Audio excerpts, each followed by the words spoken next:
दोस्तों नमस्कार, आप सभी का स्वागत है। जैसा कि आप सभी को पता है यूपीएससी का इंटरव्यू चल रहा है। लगातार हम कैंडिडेट से बात कर रहे हैं। हमारे साथ एक कैंडिडेट हैं जो इनका इंटरव्यू है और सारी की सारी जानकारी इस वीडियो के माध्यम से ये होने वाली है, क्योंकि ये हिंदी मीडियम से हैं और पहला ही अटेम्प्ट है। तो हिंदी मीडियम वालों के लिए खुशखबरी की ये बात है कि बहुत दिनों के बाद हमें हिंदी मीडियम के ऐसे छात्र मिले जिनका पहला ही अटेम्प्ट है। पूरी रणनीति ये जानने वाले हैं कि पहले ही अटेम्प्ट में इनने प्री किया, मेंस किया और इसके बाद इंटरव्यू तक पहुँचे। बहुत बड़ी बात हो जाती है। सर बहुत बहुत स्वागत है आपका और बधाई है आपको कि पहले ही अटेम्प्ट में आप इंटरव्यू तक पहुँचे। जी sir, thank you so much sir. मेरा नाम पंकज कुमार सन ऑफ श्री ओमपाल सिंह और डिस्ट्रिक्ट बुलंदशहर उत्तर प्रदेश।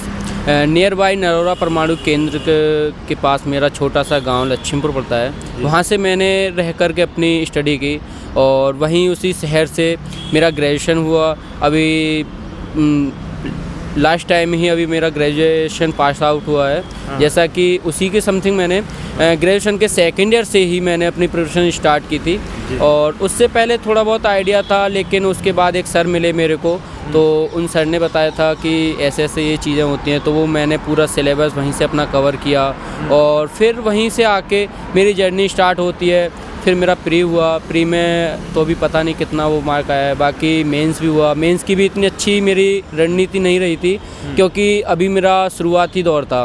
तो उसके बाद फिर मैंने अच्छे से थोड़ा मेंस पे भी आंसर राइटिंग की। काफ़ी समय से आंसर राइटिंग करता था और हाथ दुखने लग जाते थे, वो तो यही रहता है। और आंसर राइटिंग करने के बाद में फिर मेरा PSIR ऑप्शनल है। तो PSIR मैंने ठाकुर संजय सिंह सर हैं जो KGS में पढ़ाते हैं, उनसे थोड़ी बहुत मैंने अपनी वीडियोज़ देखी और वहाँ से अपना ये कंप्लीट किया। अच्छा, KGS में खान सर की जो कोचिंग है उसमें पढ़ाते हैं। अच्छा, बहुत बड़ी बात हो जाती है। हिंदी मीडियम से PSIR आपने ऑप्शनल रखा है। बहुत सारे छात्र जो रहते हैं हिंदी मीडियम के वो ऑप्शनल रखते हैं हिंदी साहित्य या हिस्ट्री। आपने PSIR रखा, तो क्यों रखा और उससे क्या आपने आपको ऐसा देखा है कि हिंदी मीडियम से हिंदी साहित्य में PSIR में कितना अंतर देखा है? सर हिंदी साहित्य का थोड़ा ये रहता है कि जैसे मेरे को इतना आइडिया है कि हिंदी साहित्य का जो ऑप्शनल है वो शायद कहीं ना कहीं थोड़ा बहुत ओवरलैप करता है। बाकी जो PSIR ऑप्शनल है वो GS सेकंड में भी ओवरलैप करेगा और GS 4 में भी ओवरलैप करता है, वहीं एथिक्स में भी करेगा। तो कहीं ना कहीं हमको ये रहता है कि जहाँ हमसे थोड़ा सिलेबस भी वाइड है इसका, वो भी सही रहता है। तो हमको मेरे को इंटरेस्ट रहता है कि पॉलिटिकली न्यूज़ रहने में और ये सारी चीज़ें रहती, तो वहीं से मेरा थोड़ा इंटरेस्ट लगा, तो वो मैंने PSIR ऑप्शनल चूज़ किया था। अच्छा, आपकी ग्रेजुएशन में आपने क्या किया है और कब इसकी कंप्लीट हुई आपकी ग्रेजुएशन? सर मैंने अभी हिंदी, पॉलिटिकल साइंस, सोशियोलॉजी से मेरा ग्रेजुएशन BA हुआ है और अभी मेरा 2025 में ही पास आउट हुआ है। अच्छा, 2025। तो आपकी ग्रेजुएशन के बाद 21 प्लस आपकी उम्र है, 22 नहीं हुई अभी? जी सर। केवल 21 साल में ही IAS बनने जा रहे हैं, ये बहुत बड़ी बात होती है। आप लोगों के लिए हम ऐसे वीडियो लाने की कोशिश करते हैं। अच्छा, ये बताइए कैसे तैयारी की थी आपने प्री के लिए?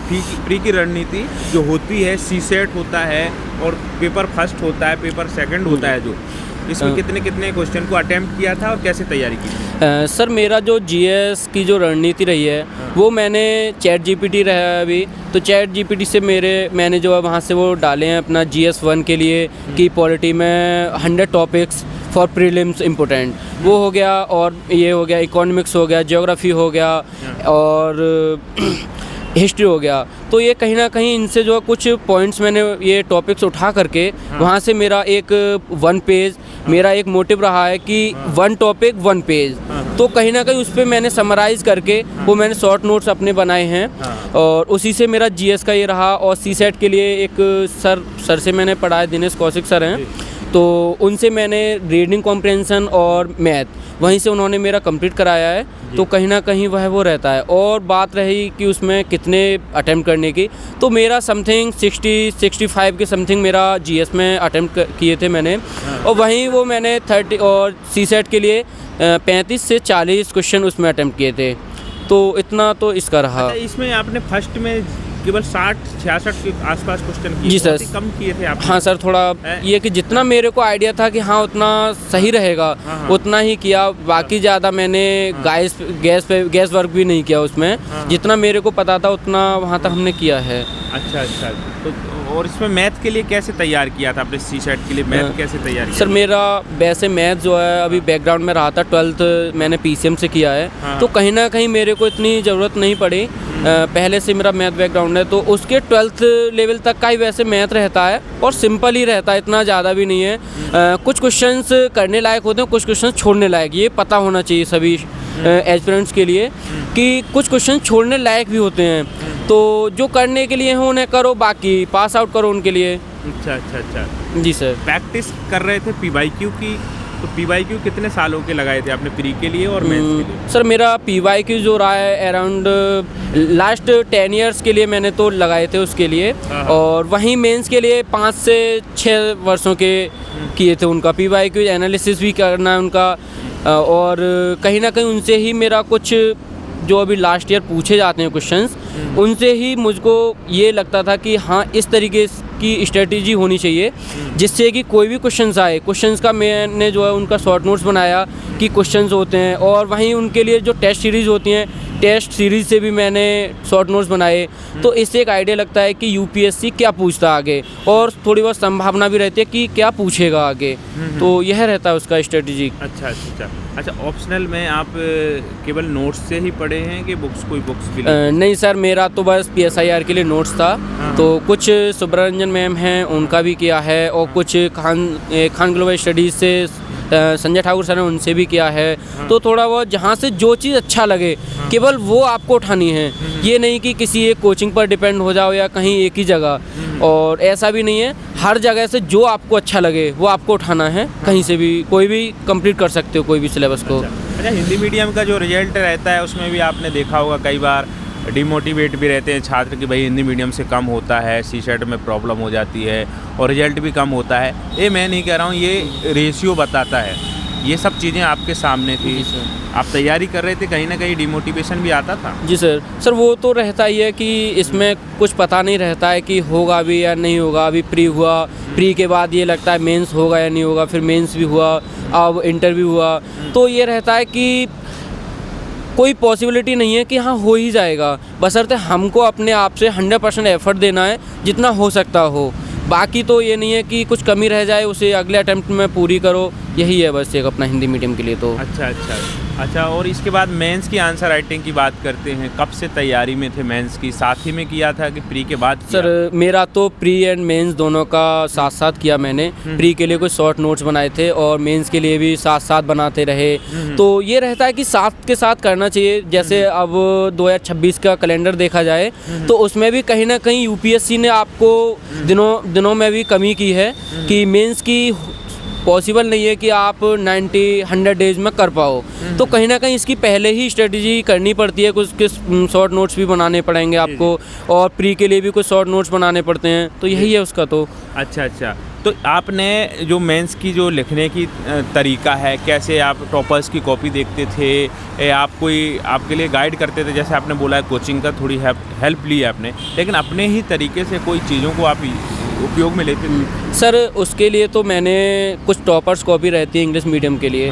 तो उनसे कुछ अपने को पॉइंट निकाले, उनसे पॉइंट देखे, पॉइंट को फिर उनमें जो अपने शॉर्ट नोट्स में मैंने उनको इंक्लूड किया। तो कहीं ना कहीं वो ये रहता है कि हिंदी मीडियम के लिए जो शॉर्ट नोट्स देखने हो, टॉपर्स कॉपी रहती है उनसे वो मैंने कुछ कॉपियों में से निकाले। अब रहता है सर जिनकी ईयर 1 आती है, 2 आती है, वो कहीं ना कहीं अच्छा लगता है। डायग्राम्स भी वहाँ से लिए मैंने, पॉइंट्स भी लिए, तो वहाँ से बहुत अच्छा लगता है टॉपर्स कॉपी से। अच्छा जी सर। अच्छा, आपने सोचा था कि पहले ही अटेम्प्ट में आपका सब कुछ क्लियर हो जाएगा, इंटरव्यू तक पहुँचे, ऐसा सोच रहे थे कि आपको ऐसा जब रिजल्ट देखा आपने प्री का भी फिर मेंस का भी, तो कैसा लगा? सर इतना तो आइडिया मेरे को नहीं था कि मेरा प्री हो भी जाएगा। क्योंकि इतनी अच्छी तैयारी भी नहीं थी।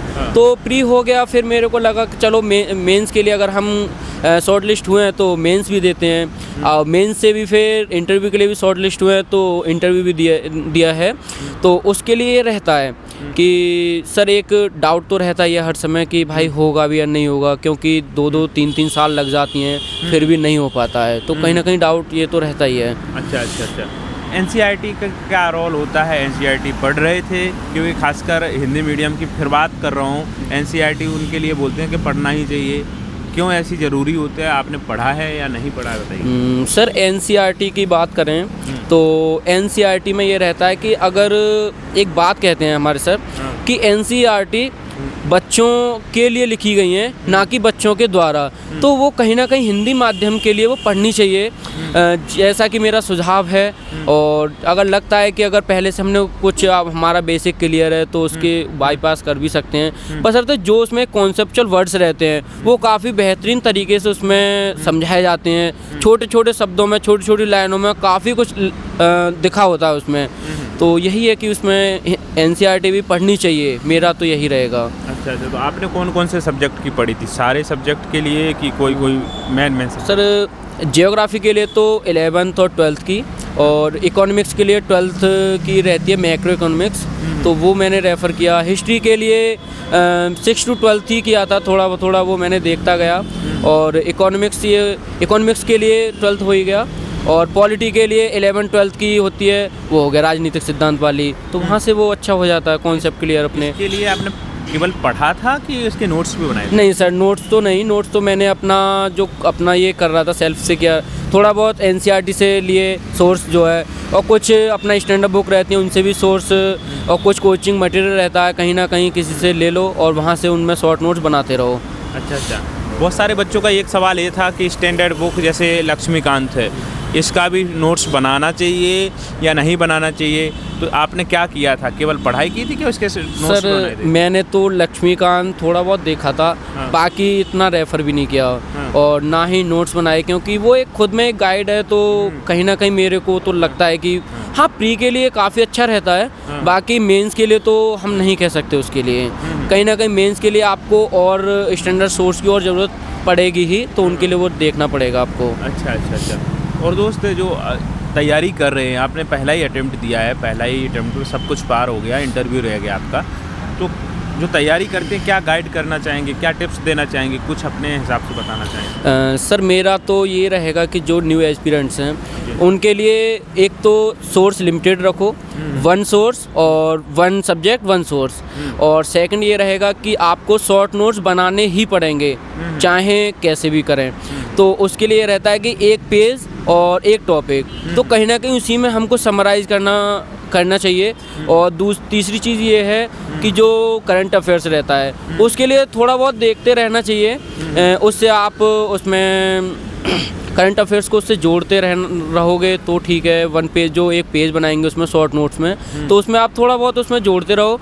और न्यू करंट अफेयर्स के लिए ये है कि करंट अफेयर्स जो कई बार रिपीट करे उन चीज़ों को देखो, बाकी न्यूज़पेपर तो पढ़ना ही है। जैसे यूपीएससी ने भी कहा है कि द लाइक एज हिंदू, तो वो आपको रेफ़र करना भी चाहिए। तो ये रहता है बस। अच्छा, हिंदू आप पढ़ते थे या कोई और पेपर पढ़ते थे? नहीं सर, द हिंदू मैंने रेफ़र किया है। अच्छा, इंग्लिश में बहुत सारे बच्चों को हिंदी मीडियम के समझने में प्रॉब्लम होती है। द हिंदू पढ़ो या इंडियन एक्सप्रेस पढ़ो, कोई भी न्यूज़पेपर इंग्लिश का पढ़ते हैं, तो आपको प्रॉब्लम हो रही थी या नहीं हो रही थी? यदि हो रही थी तो उसको कैसे आपने शॉर्ट आउट किया? सर जैसे अभी मैं हिंदू पढ़ता था, द हिंदू, तो उसके लिए कहीं ना कहीं जो सब मेरे को नहीं पता है इंग्लिश में, तो वो मैं फ़ोन से अपना वहाँ से ये कॉपी किया, वहाँ से अपना ट्रांसलेट करके, तो कहीं ना कहीं उन चीज़ों से सहायता मिलती है। और जैसे कहते हैं कि द इंडियन एक्सप्रेस और द हिंदू, इन दोनों को ही जो इंटरव्यूज़ होते हैं कहीं होते हैं, तो वो जो एक ये रहता है, जो लेख लिखते हैं वो, तो वो द हिंदू और इंडियन एक्सप्रेस में ही आते हैं, बाकी और कहीं दूसरी जगह नहीं मिल पाता इतना। तो उनसे आप कर सकते हो, ट्रांसलेट करो, उससे समझ आ जाती हैं चीज़ें। अच्छा, मैगजीन भी आप पढ़े हैं कि केवल पेपर पढ़े? सर मैगजीन तो मेरा विजन IAS का मैगजीन रहा है, वो उससे मैंने कंप्लीट किया है वैसे। अच्छा, ये करंट अफेयर्स के लिए हो गया? हाँ सर। अच्छा, करंट अफेयर्स के नोट्स भी बनाए आपने? नहीं सर, ऐसा इतना नहीं है। नोट्स को मैंने ये वैल्यू एडिट मटेरियल करता रहा, उसमें वैल्यू करते रहे, इसमें जो नोट्स हमने बनाए थे उसके पर्याप्त रहता है उतना। अच्छा, तो ये बताइए, ओवरऑल बात करें, आपको कितने दिनों की आपकी ये यात्रा है तैयारी करते हुए? ग्रेजुएशन से ही शुरुआत से ही की थी कि इसके बाद की थी आप? सर मेरा ग्रेजुएशन सेकंड ईयर, जैसे फर्स्ट ईयर सेकंड ईयर रहता है, तो उसमें कहीं ना कहीं मैंने सोचा था कि कहीं ना कहीं कुछ करते हैं अपने समाज के लिए भी, तो वो मैंने सोचा। तो उसके बाद फिर मेरे को एक सर मिले, सर ने बताया कुछ स्ट्रेटजी दी कि ये सिलेबस होता है, ये सारी चीज़ें पढ़नी होती हैं, तो वो मैंने कंप्लीट किया। तो फिर सेकेंड ईयर से ही मैंने स्टार्ट कर दिया था, सेकेंड ईयर थर्ड ईयर से। तो उसके बाद फिर इसमें 6 महीने पहले हुआ था मुझे प्री से, तो उसमें फिर मैंने सी सेट के लिए भी और प्रीलिम्स के लिए भी वो किया मैंने, और फिर साथ के साथ मैं वो भी करता था जो आंसर राइटिंग करते हैं वो भी उसके लिए।